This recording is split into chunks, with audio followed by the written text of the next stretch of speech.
So in keeping with the model that we talked about, or I talked about earlier, I'm going to take a few minutes to highlight the presentation, or excuse me, the papers that were done by the 7 students who are not here today.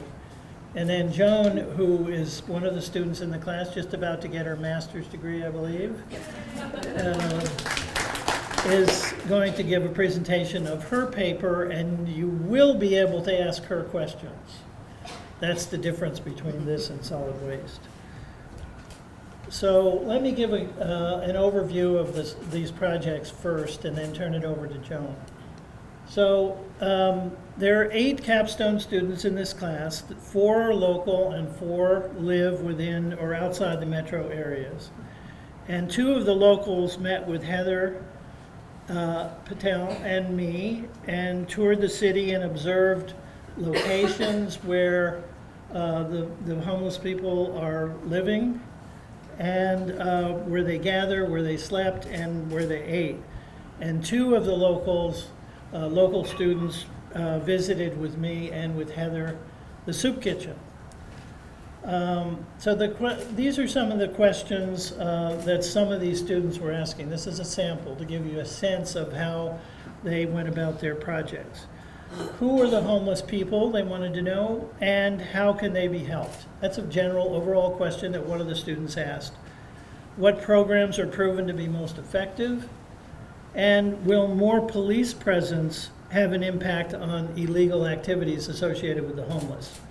Finally, what's the nutritional content of the Genesis Project meals? One student actually went in and interviewed people at the Genesis Project site, looked at the menu and did a nutritional evaluation of the menu, and then came up with recommendations of how they might change the food that they're offering to the homeless in the project. Some of the methods that were used by these 7 students, personal narratives from Apache Junction citizens, case studies about programs and strategies that have been implemented in other cities, a survey of city council members. I know there were just, I believe, 2 city council members who responded to a survey, and content analysis of documents. And here are just a sample of the key findings. I'm not going to go into this because I really wanted Joan to highlight her paper. I want to make sure we don't run out of time. But one of the things that I wanted to mention was the second one, support services, and this is not addition, this is addiction, are 2 of the homeless population's greatest needs. And I think that's something that came out of the research that one of the students did. And then some recommendations: improving transportation, making available affordable low-cost housing, low-income housing, and creating a public marketing internship program or position, and encouraging more nonprofits to organize and implement programs to aid the homeless. So Joan is now going to take over. Thank you. So good afternoon, everyone. As Dr. G mentioned, my name is Joan Service. I'm the PAF 509 soon-to-be graduate, fingers crossed. And then I am also the executive director of the Arizona Housing Coalition. So that's the other hat that I wear. We used to be the Arizona Coalition to End Homelessness, but we merged recently with our Affordable Housing Advocacy Organization. So you can ask me questions from either hat. So let's see here. So the purpose of my the purpose of my research project was around homelessness. It was content that I can easily understand and address. But really, the issue of homelessness, and I'll try my best Boston accent, it's a wicked problem, right? It's a very wicked problem that resists single agency solutions and resolutions, and requires a large, ongoing financial and professional resources to address. Funding allocated to address homelessness is the issue that I wanted to focus in on. It is a tangled web of federal funding, pass-throughs, state funding, subject to political favor, differing recipients, whether it be nonprofits or local governments, and restrictive and narrowed eligible dollars to address the issue. In fiscal year 2016, Arizona had over $136 million to address the issue of homelessness, and at the same time, 9,682 men, women, and children experienced homelessness in our state. The purpose, as I mentioned, of my research proposal was to evaluate the financial resources that came into our state to address the issue of homelessness, with special attention to the issue of what resources the city of Apache Junction had to address the issue of citizens without homes. In America, there's just a little over 550,000 people experiencing homelessness on any given night, and that's according to HUD's point-in-time street and shelter count. Those estimates only capture the folks who are experiencing homelessness on one given night in January. According to HUD, there's actually over 1.4 million people experiencing street and sheltered homelessness in America each year. In Arizona, as I mentioned, there are 9,682 men, women, and children experiencing street and shelter homelessness, but according to the Arizona Department of Economic Security, just over 40,000 people statewide had some level of homelessness ending support services in our state. Apache Junction's 2016 point-in-time estimate count estimated that there were 43 individuals not living with a safe, affordable place to call home. I liked this graph because as we get ready to the holiday season, you can see that the Christmas tree represents how much Americans spend on Christmas decorations and flowers, whereas the house is the federal government's response to ending homelessness. Society has chosen to respond to homelessness in the form of government, faith-based, and philanthropic organizations funding homelessness response. One of the major sources of funding for homeless services is the federal government, the Housing and Urban Development. In 1987, Congress passed the McKinney-Vento Homeless Assistance Act, which is the first legislation of its kind specifically addressing homelessness. So even though homelessness predates back to when Americans first came to the country and displaced indigenous people, it wasn't until 1987 that the federal government responded. Today, nearly $2 billion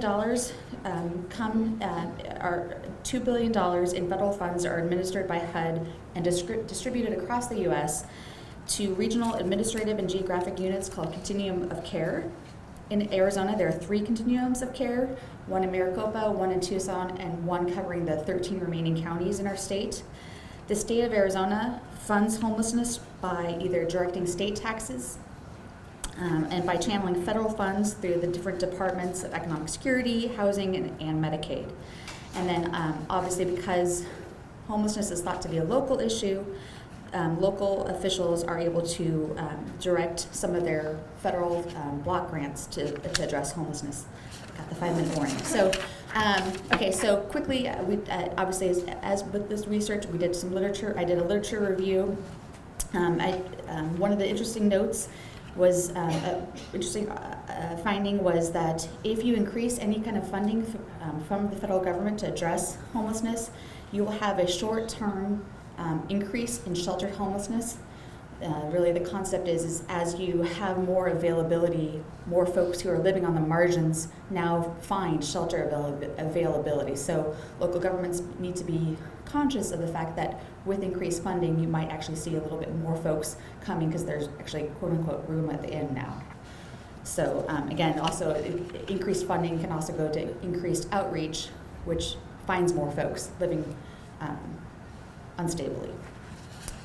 The other significant finding that I found in my literature review is that addressing homelessness really is thought to be a local officials issue to resolve. One of the major studies that I came across shared that municipalities and their attitudes and preparedness in responding to homelessness issues was really, again, thought to be a local official's perception, but greatly affected by the federal government's prioritization and perceptions of addressing homelessness. But it's not just a local officials issue. it should be the community and citizens that also are paying attention to this. Another research proposal suggested developing, as mentioned, a city-sponsored task force, which, once this task force is created, serves as a convening body to orchestrate needs assessments, surveys, develop policy recommendations, and weigh in on government budgeting. Another research finding was that there is that friction between local governments and federal government as the devolution of federal funding from federal government to block grants. There's that friction as to who's responsible for addressing the issue. So finally, I looked at all of the different sources of income, of resources that come in to address homelessness in our state. I looked at it through the lens of Maslow's hierarchy of need. So I really just focused in on the funding that addressed the lower two tiers of his pyramid, rest and shelter. Therefore, funding from the State Department of Economic Security, Education, and Veteran Services that goes to address employment, education, and childcare, I did not include. This is thankfully a better view of all the funding that can be addressed that does come in to address homelessness and is available to Apache Junction. You'll see on the statewide basis the pot of funds that is available for Apache Junction is a little over $47 million. Comparing the existing funding that the state of Arizona has to respond to homelessness and housing supports with the funds that the city of Apache Junction has, which is a little over $400,000, I find that Apache Junction is using only 0.9% available percent of funding to respond to homelessness. That pool of resources available to Apache Junction officials is the CDBG funds, the Community Development Block Grant funds, which is insufficient for the city to directly use towards homelessness, because they have many different competing priorities to address community needs. So lastly, my recommendations were to continue to create a citizen-led subcommittee of the Apache Junction's chronic homelessness work group. This subcommittee should consist of Apache Junction citizens and should include a representative of the business community and potentially an individual living unstably in Apache Junction, along with several other citizens. These committee members should provide recommendations to the chronic homelessness work group on the state of homelessness and the perceptions of it by community members in Apache Junction. They'd assist with advocacy on policy options and budgeting priorities that city staff must remain neutral on. And they can also serve as an amplifier of the work that the city is already doing on homelessness by sharing the work in the community, calling for volunteers for the street count, and also possibly even sharing information about donation drives. Ideally, recruitment for this subcommittee would occur during the November and December months, when the issue of homelessness and expressing gratitude and commitment to give back seems to be pretty prevalent. Otherwise, committee recruitment can occur during the city budget hearing process. For folks that want to be involved, you can direct them to participate in that way. And then finally, an additional recommendation is for Apache Junction officials and staff to ensure coordination through, ultimately the creation of the chronic homelessness work group was a significant leap in that direction, but by dedicating staff or member of that chronic homelessness work group to attend the local continuum of care meeting, that would be significant.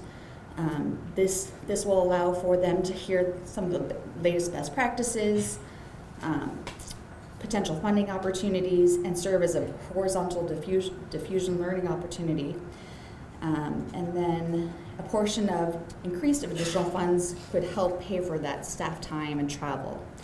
So with that, I'm happy to answer any questions or take any comments.